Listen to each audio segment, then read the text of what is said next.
Hello, everybody, and welcome back. I'm Crown Christo, and I'm delighted to be joined by Tommy. Finally, I've been sitting on hot coals all day. It was fun watching the games, but I can finally cast now. I can get into this. Absolutely. Get it all out. All the coffee, all the Coca-Cola I've been drinking.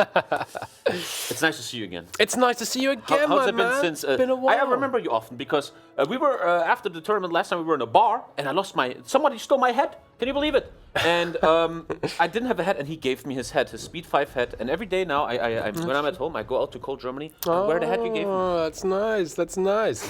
I'm not sure I remember doing that. I think maybe you stole my hat. My hat. It was such a romantic gift.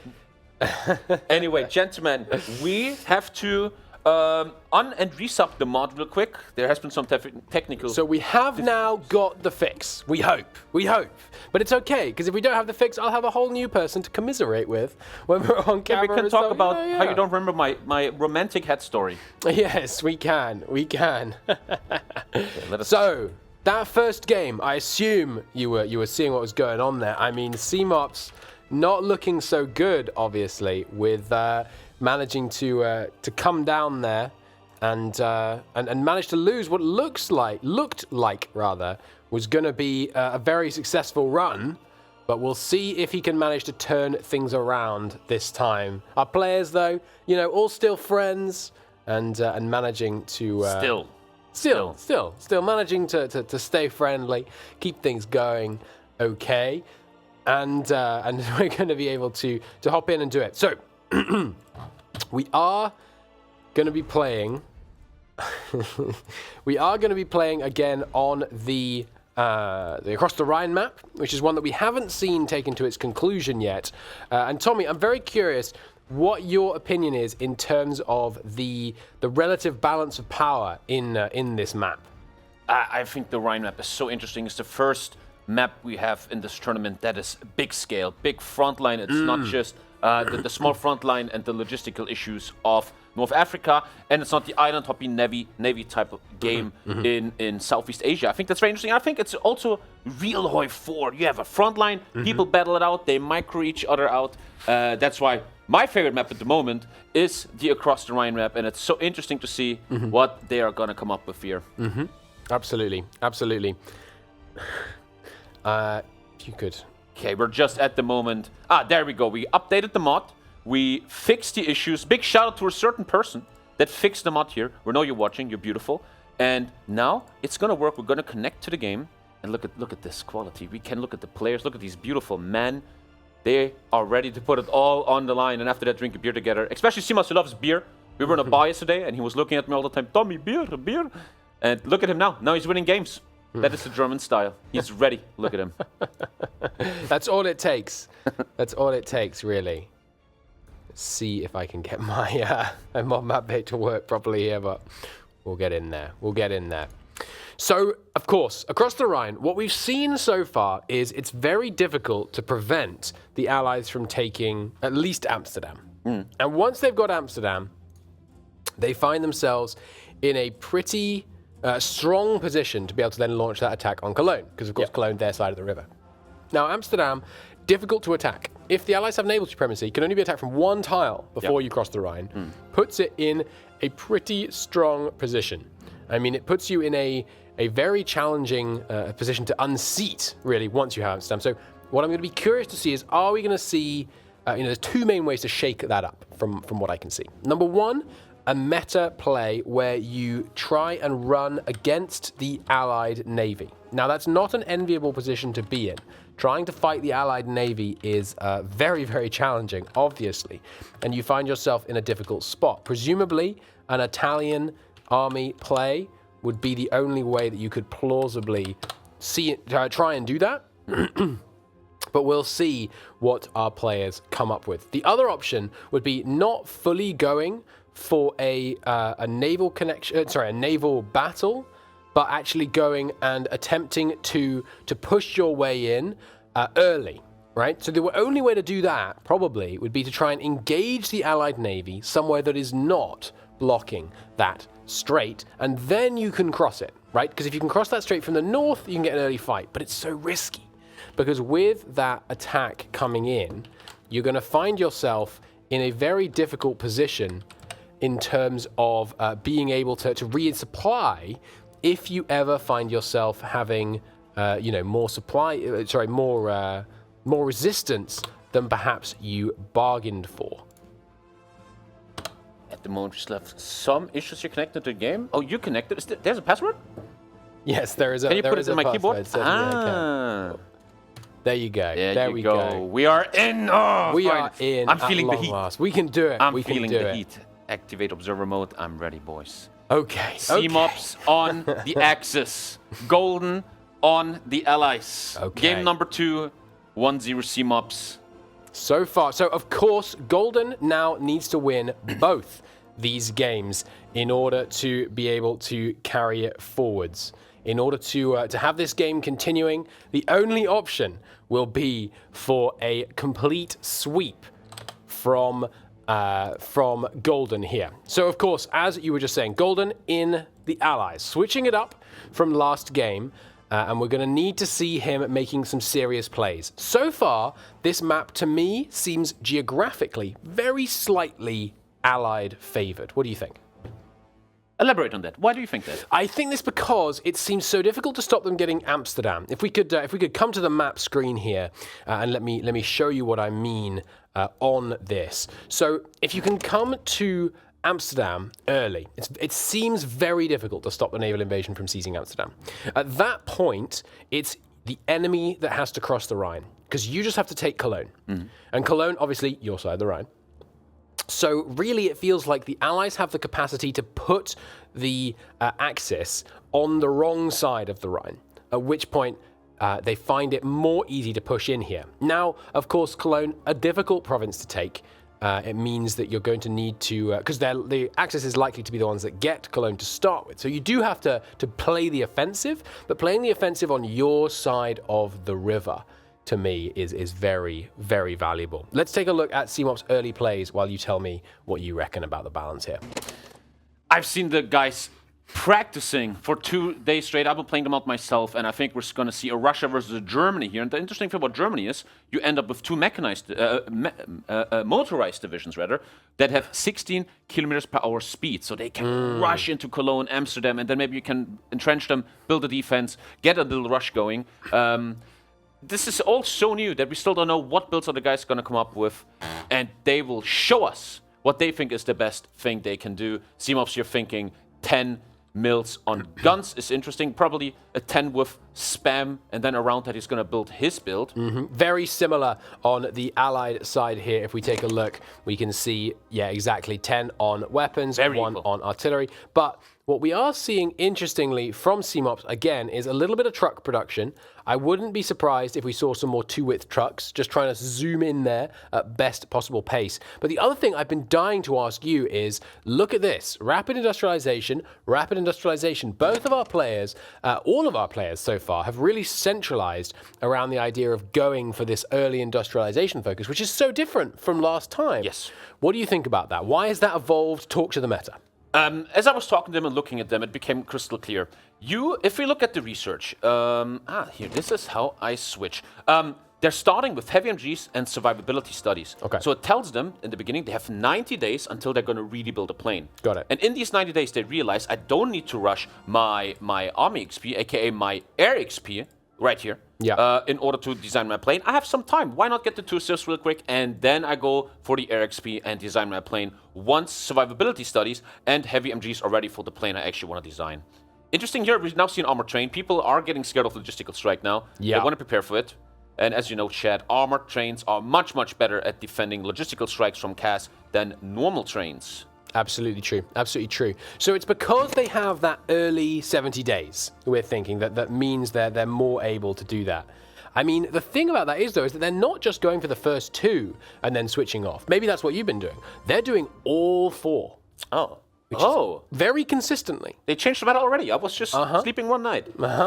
They've done all 4 of these before they ever go down here, which means they don't have any of the ship designs to start building earlier. It means they don't have the other air designs if they want more than one of those out. We've seen a lot of players rush all the way down the industrial side, and we are indeed, it looks like, going to be seeing something very similar again. I was still in the old meta. This is very different than what I've seen in training here. It's amazing how fast these things change. Yeah, especially on something brand new like this. And that was what's so exciting. Absolutely. If you do this tournament months after the release of the mod, we're going to have a very stale meta.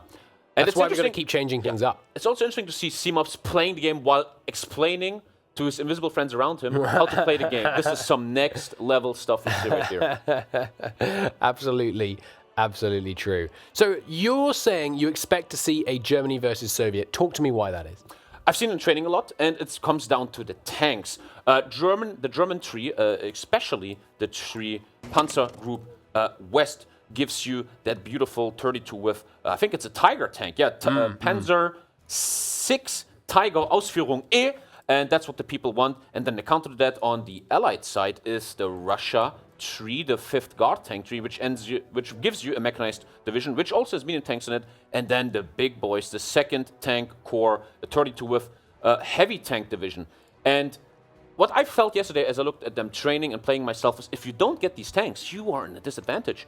They're coming for you. They can encircle you. They have the power. They have the stats to push through your divisions. It is scary.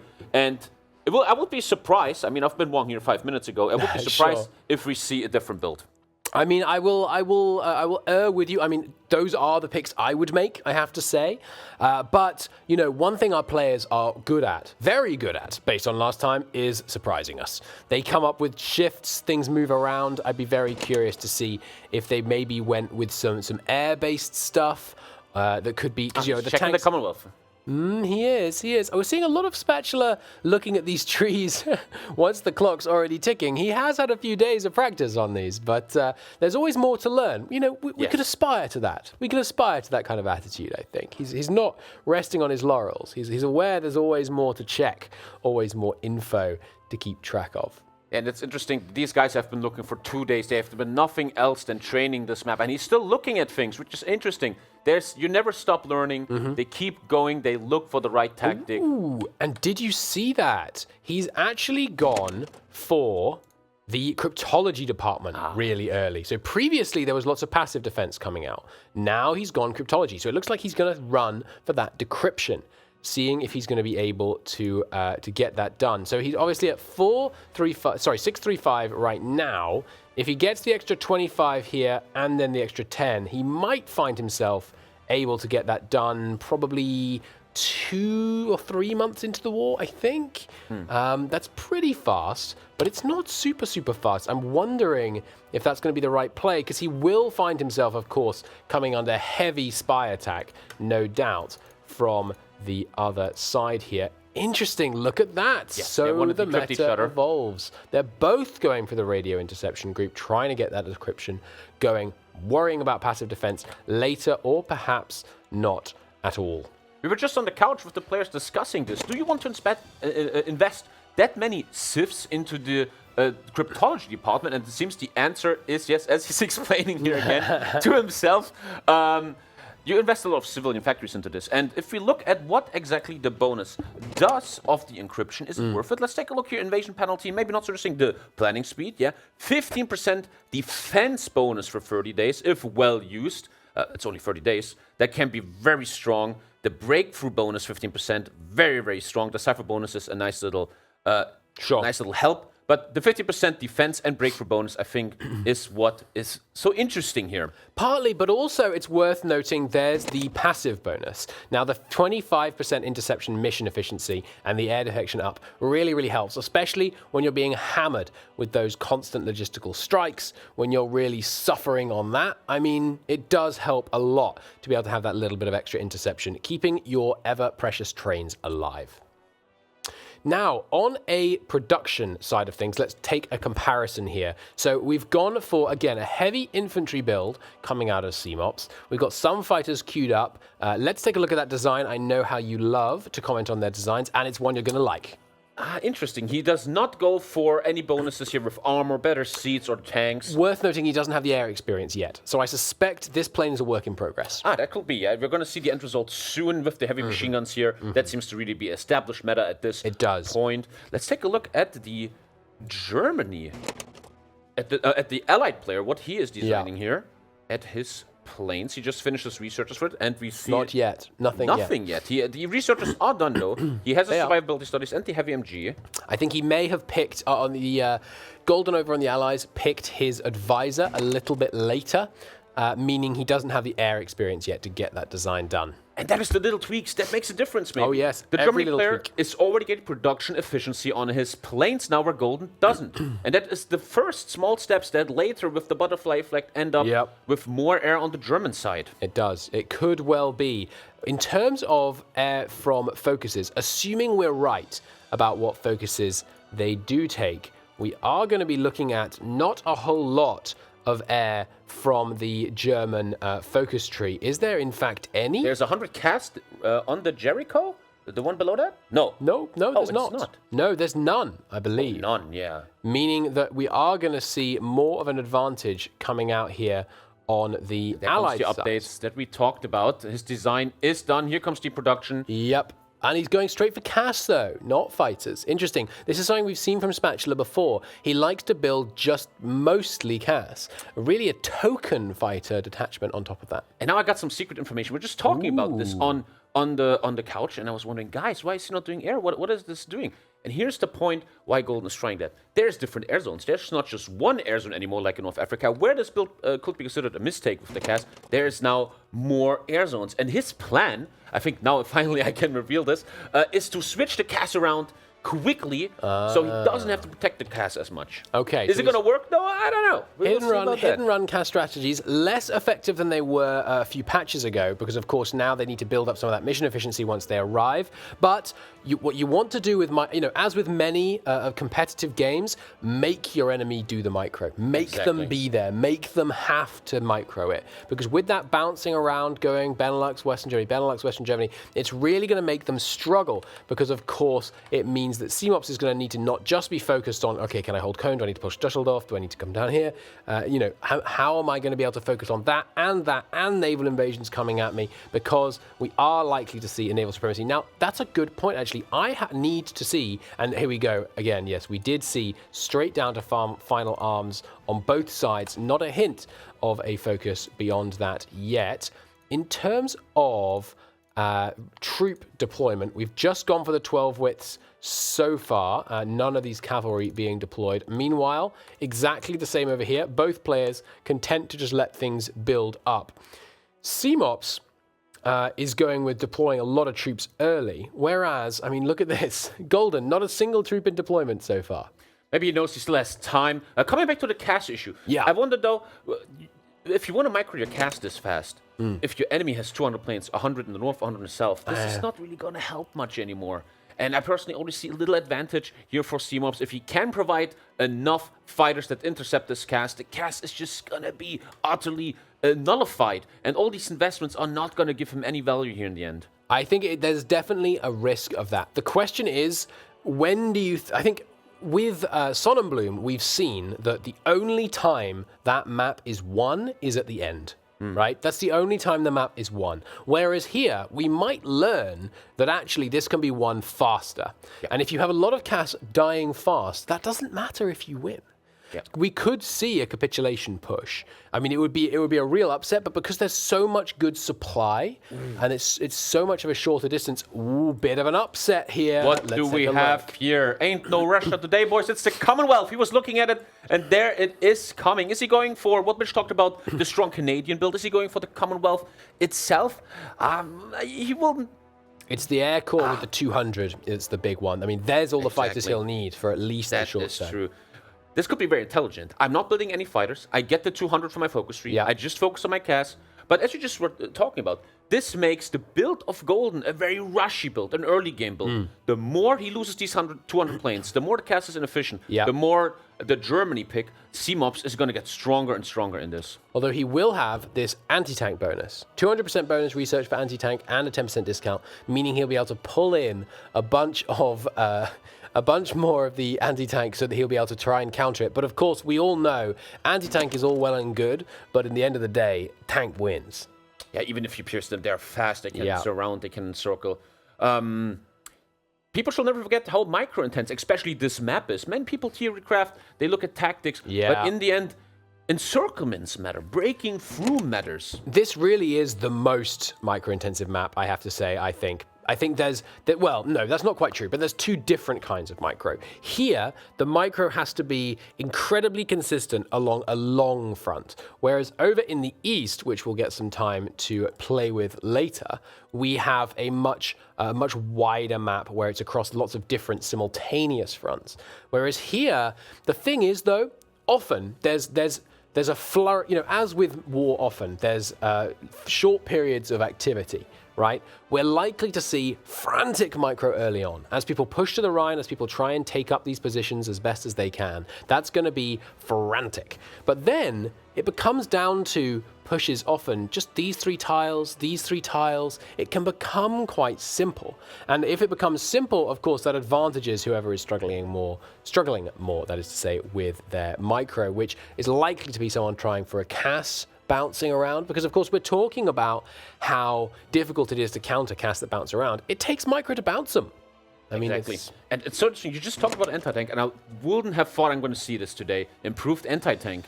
He wants to counter the German tank with probably anti-tank in his infantry divisions. Yep. Very interesting play. I haven't seen them doing in training. And they're doing little schemes, right? They're all friends. They talk to each other. Of course. And now it shows. They didn't tell each other everything. They didn't tell each other exactly what they're going for. And now they're taking the aces out of their sleeves, trying to surprise the enemies. And he's grabbing anti-tank 2, which is notable because that's before he gets his research bonus. So he's hoping to get the improved anti-tank upgrade 1 and 2, which is going to give him a pretty hefty hard attack bonus if he does manage to grab them both. Also, to keep in mind, I didn't think about this before, but they explained it to me. Right here it says 100 units of allied Tout anti-tank is added to your stockpile. Oh, I missed that. It matters, at the time you finish this focus, what anti-tank have you researched? If you have anti-tank to research, you get 100 anti-tank too. Especially with fighters, also an interesting thing. To keep that in mind. Absolutely. Absolutely. Where you want to be trying to get those techs as soon as possible if you're going to be running those focuses, grabbing that lovely chunk of bonus stuff there.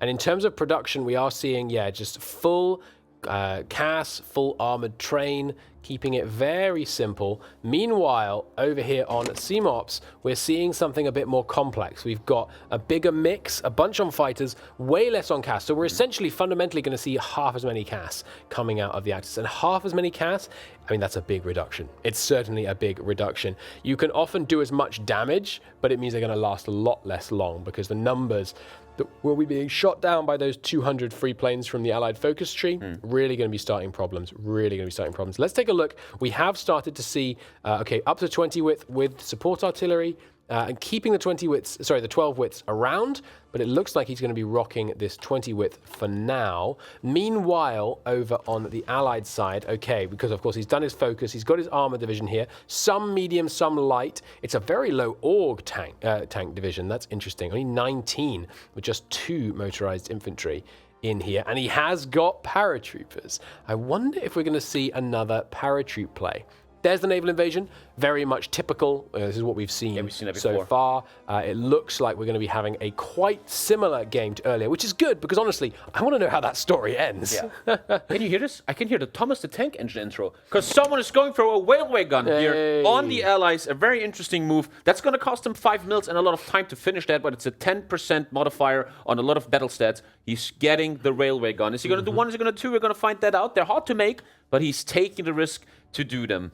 Absolutely, and of course, it's worth noting that the path that was taken by Seemops does not give him a free railway gun. Both players are going to have to get theirs the hard way if they want to be securing their big Dakas to gun down the enemy from a massive distance.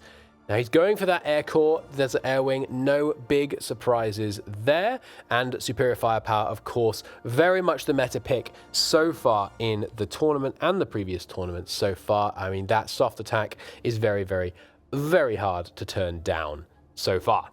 You know, in the December event, I was scared we're going to see stale meta. But what happened so beautifully, over the games, so much changed. People realized this isn't working, let's try something else. They tried taking risks, especially if they're down again. They know this is my final game to save my tournament life here. They try something different. And I think as this tournament goes on, we're going to see some very different stuff happening. Absolutely. Absolutely. And it's worth noting, you know, it feels like, you know, in a good way, it feels like we've been doing a lot of this. There's been a lot of play over the last few days. But we are just at the beginning. This is the second game of a tournament that could theoretically have at least 24, I think. Is that right? No, maybe like 8. I think we're limited to like 18, assuming everything goes to the maximum number. And we're only on number 2. The meta, it is early because you can theorize, you can play friendly games as much as you want. At the end of the day, it makes a huge difference when you're actually in the game. It actually counts right now.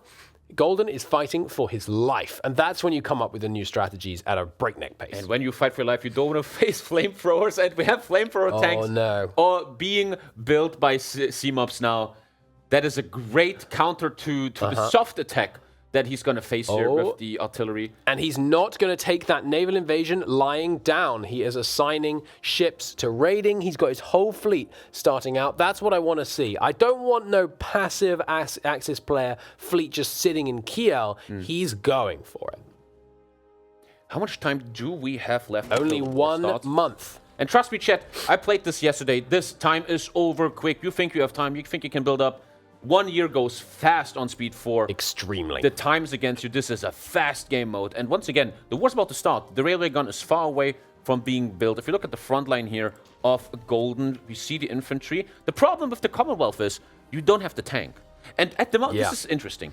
We have the heavy tank on Germany's side. Yep. As even you also get the 2 motorized I just talked about that can easily rush Cologne and Amsterdam. We saw that before from Seemops. And there's now a time window. A time window where the Germany player has 2 motorized and the heavy tank, where the Allied player has none of that. And I feel like if Seemops can utilize this, if he can use this time window where he's just stronger and stays active, gets the encirclements, gets the pressure, this could be a very early attack, a very early pressure push from Seemops. It certainly could. As we barrel towards war here, all eyes turn to this naval invasion. Final preparations are being made. It looks like an almost identical attack strategy from Seemops, but he's hoping he can grab Amsterdam this time. It looks like he may. He's got his planes getting all into position with only 7 days remaining. That time really does tick away, but look at this plane disadvantage. We've got about 270 flying for the Allies and only 150 flying for the Axis. It puts you in a very big disadvantage there. It's going to slow down any potential rush. The fact that we do not yet see that railway gun coming out for Golden makes me think he's not trying so much of a rush build. It's more of the slow play, but will the slow play serve him well? With 1 day remaining, we don't even have the light motorized deployed for Seemops. It's going to be a tricky one. He's putting the headsets on now. No more fun and games. It all kicks off. And let's immediately get our eyes on this naval invasion. Right now, they are launching. They're capable. They're in the sea. They are going towards their targets, but they are beautiful deception here. Immediately intercepted. And look at this. Did he manually take control of his ships? They're not on the order. They're not on the order, so they're not helping with the interception. There goes one Allied division sunk, and here comes some more down to the river bed as the troops race forwards. A massive misplay from Golden as his ships aren't even there to defend. The second landed. It has no equipment anymore. But it's got no equipment. The attack on Amsterdam is just going his way because that's only the 2 width, but the big divisions are not far behind. But look at this. What an upset. Cologne has stood for the Allies, meaning that we may see a position where they're really going to struggle to push across if there's more defenses in here. But look at this. The attack on Amsterdam is being lost. More people coming in here in the north, and it all comes down to this section of the front. The attack on Cologne is working, but it's going to last a whole another 8 days. Oh, beautiful. There they go. They didn't get the reinforced because they didn't invent radio yet. That is a critical moment in the war. And look at this aggressive push. I love the activity here. We saw, as stated, the motorized was so important here. You get the Cologne rush, you get the Amsterdam rush. The interception made sure the 3 divisions cannot take Amsterdam, and the motorized secured them. The Amsterdam VP. He's staying active here. Look at that. Holding Cologne. holding Cologne, holding Amsterdam. It's full spectrum dominance from Seemops so far. An upset on what we've seen so far. That really holding back those divisions at C. I told you, it's got to be an active Axis Navy. Right now, we're looking at a 3-0, and we go live to the reaction from Spatula. He's focused. Look at that. He's got his eyes on the prize, and there's activity all the way along the feel front. The pressure. And now we see the problem I was talking about. You have no tank, Golden. Yeah. There's a heavy... Look at the heavy tank. It is trying to do havoc, and he's staying active here. Seemops is trying to look for the encirclement here, but what do you have to counter? Where's your tank? He needs to micro hard now, trying to get this. If Seemops can stay behind the tank and give him good support, this tank can do massive damage in the south encirclement of Stuttgart. Absolutely. I mean, that looks devastating down in Stuttgart. And in Amsterdam, I mean, it's not going well either. He is just about managing to repel that tank, but only by committing massive portions. Wait, is someone getting encirclement now? No, he's pinning. He's 85, 86. It's close. This could be an encirclement any second. Oh! Outplayed. There was no he's support not holding behind. it, though. He needs the last stand. There it is. And there goes the strength on the beautiful tank. last stand. And now the pressure's everywhere. He's and that is micro. Frankfurt. That is micro. Oh, now my we see, Lord. and he's staying active, not just this 1 point. Frankfurt going behind there, and now immense pressure on Seemops here. Can I save my heavy tank? The equipment, the organization is going down. He tried too hard, and it looks like Golden did not need his own tank. He only needed green air and good micro. I don't have a tank. It looks like you don't have a tank, baby. That's what Spatula's saying right now. He's proving I deserve to be in this competition. I have earned this place, and I'm going to prove it. An immediate tank encirclement. That is a devastating blow. He hasn't quite managed to secure the victory in that tank battle yet, but it looks like he might well. And he's currently now he does pushing damage. towards He was attacking Frankfurt over a river. well. Now it's a real attack, and you can see instantly the battle changes. It's very important when players micro. Don't make your main attack over a river. You have massive debuffs, but now the heavy tank is going down. A massive blow for Seemops. Cologne, who stays active in the north. Oh, yes, no giving up from Seemops, but there goes the tank. Oh. It's a disaster. It's a black hole, and it took the heavy tank. Look at that. I mean, that's an absolute game changer. But now, look at this front line. It's not looking great for Golden here. He's got a lot of red bubbles. They're pushing out of Cologne. They're pushing all the way across the line. But it really must feel good to have managed to take out that tank. He's got the yellow air. I mean, he needs to be doing better than that. He's not going to forward airports, unfortunately. Not yet. No, I mean, that's the difficulty with committing all of your micro to one area. It costs you. It starts to cost you, where you really need to be pushing on all fronts and getting these air into that closer one. Near Nancy would be one option, but look at this. There's a relentless push in the north. Scary indeed. Very low strength on some of those northern divisions. This could be Seemops having made a next level sacrifice with that tank. This could be a 2-division encirclement, and as we talked about, this map is the micro map.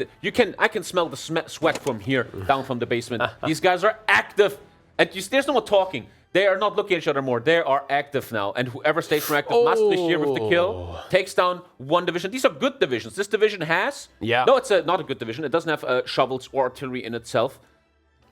But there it goes, though. And another encirclement in the north. Oh, my Lord. It could be a quick one, this. It looks like Seemops is managing to run over. And without reinforcements, without stuff ready to deploy, this could be a devastating blow. And I mean, what a way to revenge your fallen tank. There's so many openings now. If he just micros it well, he can do so much damage in Brussels. And even though he lost his tank, he is ready to still keep fighting, doesn't give up. His infantry is good. He's going to slowly win the air war now. We know that there's no more plane production on Golden. And he might be able to hold the Brussels. A devastating Brussels pocket might be coming in here. The air isn't there, and there it is. Two more encircled in Brussels. Very nice reaction on that. Managing to push people north, but there's a counter-offensive. There's people coming in. This is not over yet. Golden has, if the last game shows us anything, it's that we can't count anyone out, but the casualty numbers are looking pretty decisive. We've got 122,000 dead on the Allied nations side, with only 44 fallen from the Axis so far, more than 2-to-1 casualties. This is going to come down now to micromanagement. Gets the civs now. He's very open in the north. He must feel the pressure here. He's trying for motorized, stops that. He's trying to get just a spammy cav division just to fill. Rush through 2 whiffs. This is like his. Is he going to try a naval invasion? Maybe he's just trying But look at that anything. southern Benelux area, just not defended at all. And we're seeing the advantage taken of that. I mean, look at this. Golden Spatula does not have his eyes on the prize, and they're pushing through Dunkirk. No miracle at Dunkirk today. Calais Beautiful. falls. These are just the little motorized divisions, though, so they're not going to go fast. But he's threatening a capitulation as they push. And we see no reaction from Golden. He seems shocked by what happened here. Some people redeploying, but they're a damaged division. They're not going to be able to hold for long. And there goes Dieppe. I mean, this is an existential threat being presented to Golden's lines here. Golden's dopamine rush of killing a heavy tank has not lasted long, No. and now he seems to be in the ropes. It's only Paris. If Paris falls, it's GG. Something can happen in the north now, though. This is a 50 victory point province, and he's lost his 25. Since he's not looking north, he now got this mechanized encircle in the north. Okay. Seemops did not look at that. This could be a devastating counter from Golden, taking down all the mechanized. They're only the 2-width mechanized, I believe. Ah, So was they're- it rush mechanized? I Yeah. believe this is just the rush. Yeah. These are just the tiny little divisions. There's nothing really of value being lost here, These were 2 whiffs. except of course the opportunity And the to moral carry victory. forward the victory and the moral victory. Yes, but now look at this. He's got so much of an undefended line in the north. So you push all the way down to Dieppe, and then you actually secure into Calais and Dunkirk, which feels like a victory for Golden. But moments ago, the front line was at Amsterdam. But he is so open everywhere, Golden. I feel like Strasbourg Seemops falls. could just turn on his battle plan at this point, and he will take a lot of territory. I mean, with the casualty ratios so far are just looking a little insurmountable. Meanwhile, in the air, we have a pretty even fight going on right now, managing to keep things relatively stable there. Total supremacy, of course, in the Benelux, and once these close air supports switch over to northern France, we're going to see something quite devastating. I have to keep my eyes on Seemops because I want to know where his attention is right now. Look at that concentration of force in the south. He's prepared to just pivot around an axis of Sedan and rip his way through that southeastern territory, spinning that unstoppable line round and through, up from the Maginot region and all over towards Troyes. I mean, I don't see anything that stops this. There is a counteroffensive, though, in the north, no doubt, where Golden Spatula's attention is right now, desperately trying to hold those river lines. I mean, this is a absolutely frantic battle in both ways, but Nancy falling really doesn't leave him very much further to fall back, having some supply issues because so many of his railways are just being cut.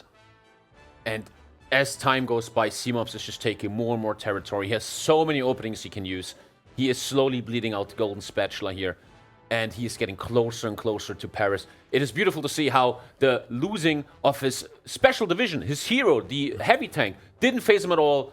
And I won't even go as far as saying it was positive for him. It put Golden into an ecstasy. I took your tank. What are you going to do? But then these surprising counterattacks, the surprising pushes from Seemops came, helping him to maybe take this game now. I mean, Golden, we know, has stayed serious. He didn't let that victory get too away from him, but there was just a moment of overconfidence, and that is all it takes. Sometimes overconfidence is a slow and insidious killer. Sometimes it is not slow at all. And that might be what we're seeing here. That slight overextension, that slight just misalignment of the micro focus, meaning that at this point, it really is looking pretty good. But a very successful counteroffensive from Spatula in the north, narrowly holding people back. But the problem is, all of this ongoing fighting is continuing to have a heavy casualty toll, which is swinging in favor of the Axis. But a very nice force attack there, narrowly holding on to Lille. And that counteroffensive is looking like they're reestablishing a more defensible line. But, I mean, look at the this. motorized. Oh, Okay, they're going north, though. I thought they were going to push over to Paris, but they are just holding on. Let's see what Seemops' focus is right now. Establishing a blocking force. That is what he's trying to do. That's a critical weakness in the north of Seemops' line, though. He's looking like there's a real danger. The problem is it's a very long way to push before it could actually present a problem. Is this switching around right now? The north is just being taken by Golden. Seemops is trying to react. He's sending divisions north. Maybe a bit late now, trying to encircle. here north of Brussels, but Golden is there. It gets some territory. Okay. This game might not be over. Might not yet. I mean, the air reallocation, the casualty numbers are evening out, honestly. Wow, that's a huge gain that Golden's managed to make. He's gained back like a 50,000 casualty difference here. And he's just walking through the Netherlands. I mean, nothing to stop him. And that's where his cav rush is helping. Just taking that land so that his real troops can focus on fighting the enemy where they are. I mean, look at this. He's got the Amsterdam coming back under his control. But the problem is, if he doesn't stabilize his line in the south, then he's going to lose Oh, this could be 3 massive divisions going down. This is a beautiful counter from Golden. Oh, and there's the encirclement coming with the cav in the north, but not quite in time. And there's that difference in the final second. Beautifully done. He might holding. save these 3 divisions. Yeah, that last stand was critical, but it's still costing them. And there's a lot, even coming behind this, comes in the cavalry push. He's just about managing to hold this now. It looks like that's not going to pay off. But the cavalry in the north have retaken Amsterdam. They're moving southeast through Utrecht, and they're moving down. I mean, not much of a successful attack, of course, coming out of those cavalry. They're not very powerful, but the push from Rheims in the south is still dangerous. Remember, they only have to take Paris and Le Havre. How am I saying this one, do you reckon? The one west of Dieppe, and then it's all over. Of course, it would take a serious overextension to do that. And look at this. There's nothing stable about this front line. Everywhere we look, there's gaps, there's holes on both sides. There's no relenting. And I love seeing this. You see the difference in the 3 different maps. The Africa map is a lot of holding back, preparing for stuff. There's going to be a big battle in the end. But this map is micro. This map is sweat.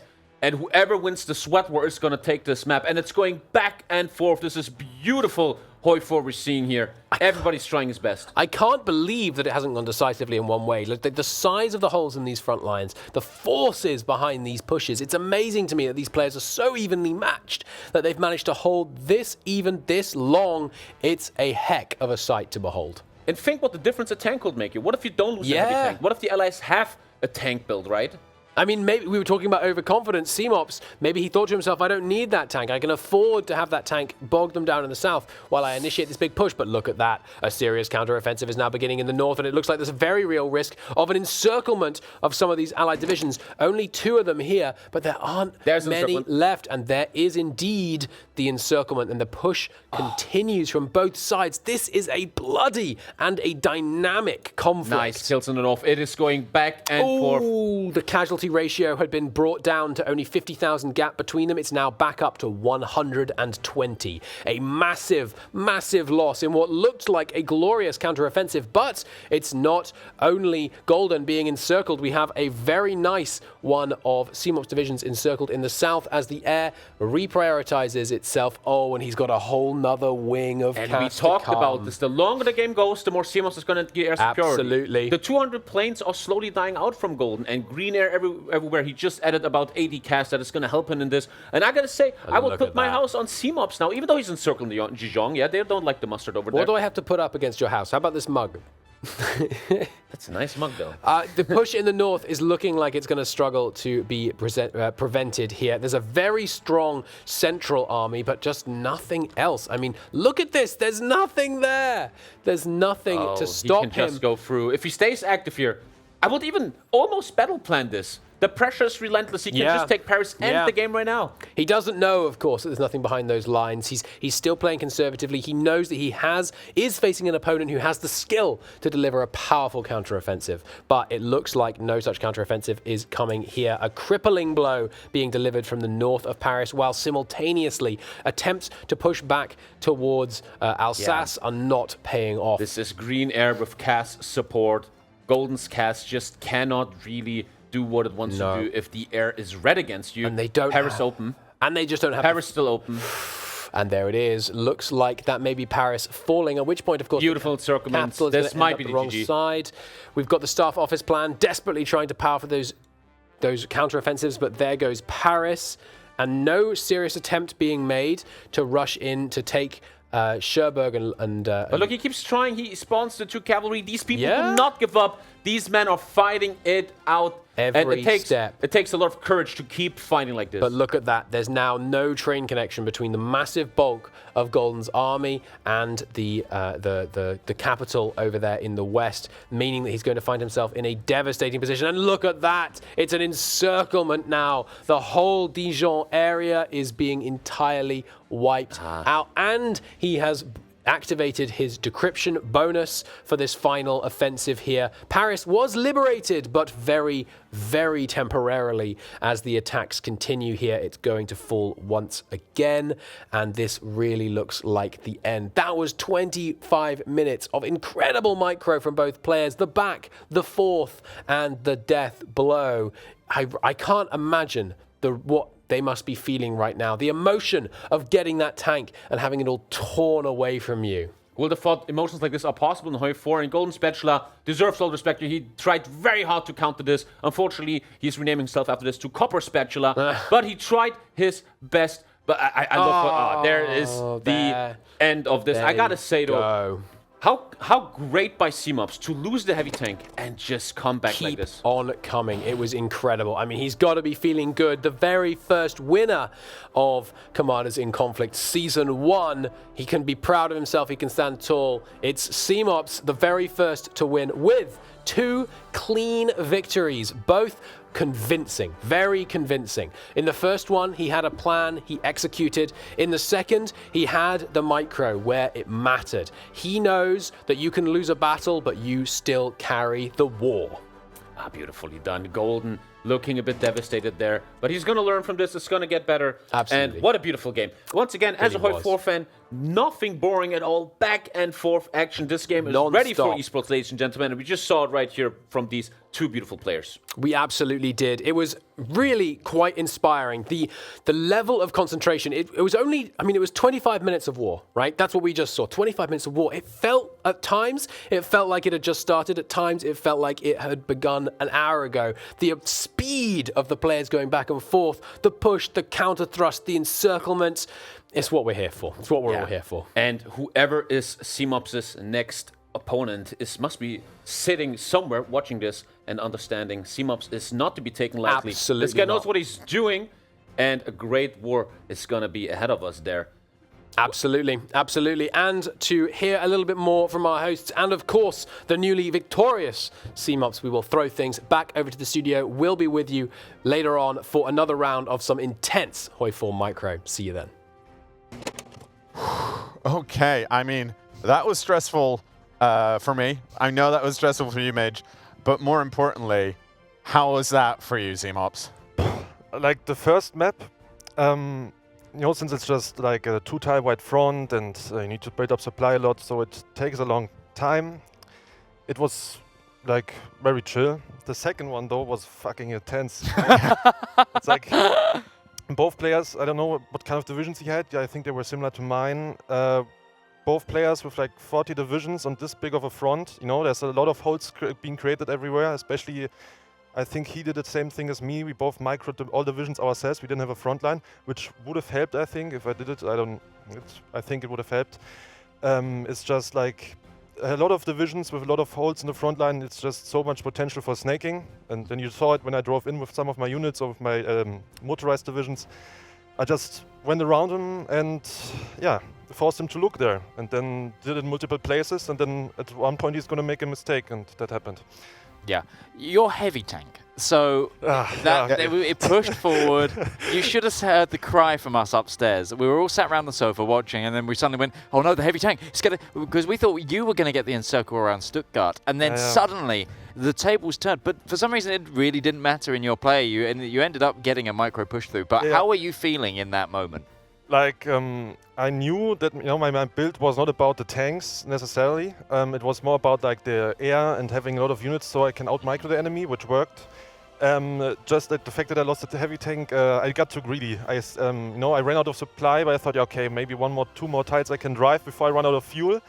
I drove into the hill tile, and then, I couldn't retreat quick enough because the tank ran out of fuel. Yeah, that last stand going I knew it would work out anyway without it too. Mm-hmm. But it was so intense. Like I don't know what you need for next time is like a pulse measuring thing, you know. Heart rate was like, monitor. my I heart love was pumping, like it was crazy, like it was Yeah. really nice. Well, unfortunately for you, you have to do it one more time tomorrow. Yeah, Do you know who you're up against? yeah, Denkes, it will be pretty hard. He practiced a lot. That's true. I guess we should mention that the first of the semifinals tomorrow is going to be Seemops versus Dankus, the current reigning champion. Seemops, is there anything you want to say to Dankus tonight? I'm sure he's watching. Nothing. I mean, sure. You're just going to be cold, silent, and crush Exactly. him. I'm gonna stare at him, like right in the eyes, and then he will get intimidated. Of course, of course. He's like a smaller person anyway. Yeah, he's tiny. He's like a midget compared He's to me. He's really almost. short. This is very funny if you've seen Seemops and Dankus next to each other in real life. They are the tallest people I know.